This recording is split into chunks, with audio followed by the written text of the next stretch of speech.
record any real explanation today because no one likes that. Here are the electronics: Arduino, speaker, thing, relay, power for relay, flamethrower. You get it. You get the idea. It's probably best I mention the cough detector is not a real cough detector.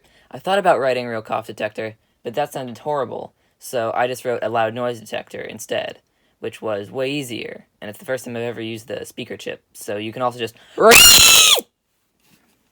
Now, I know its ability to throw flames is somewhat lacking. I tried a lot of nozzles.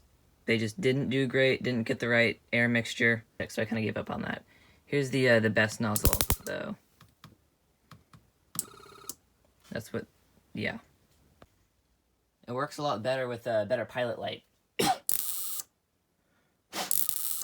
This would also probably be a better and more flamethrower-like device if I filled it with isopropyl alcohol or something and then had an atomization nozzle.